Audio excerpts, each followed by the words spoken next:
The Canadian Mental Health Association has put Prince George on a growing list. The Ride, Don't Hide campaign was launched at Cycle World to inspire cyclists to ride for mental health. Healthy mind, healthy body, and vice versa.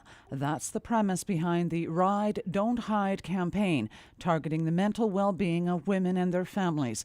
It started in 2010 when Vancouver school teacher Michael Schratter biked over 40,000 kilometers to raise awareness about mental illness.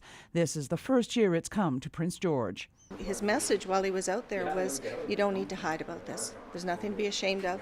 Mental illness affects just about everybody, the same way physical illness does. And so he then hooked up with Canadian Mental Health Association, who was beginning to look at a ride, and this just took off from there.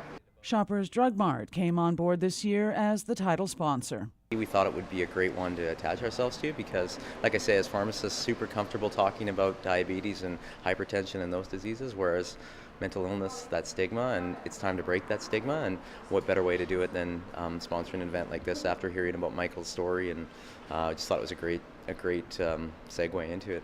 The event so far is restricted to 13 communities across BC, but those aren't Shoppers Drug Mart's boundaries. The hope is to add communities across the country. At the store, what we're doing is the fundraising, selling the bracelets. So we have these pink bracelets that are available, and the proceeds all go towards the Canadian Mental Health Association.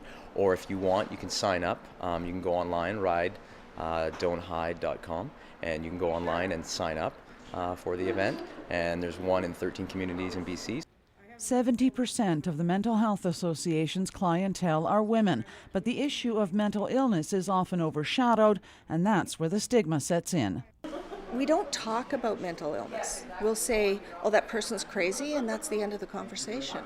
If someone says, well, that person has diabetes, we end up, oh, when did that begin for them? You know, how are they handling that? We have a whole conversation around that. So that's what this is all about. Let's have conversation. Let's talk.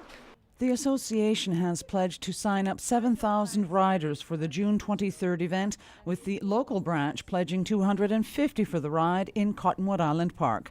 Cheryl Jan, CKPG News.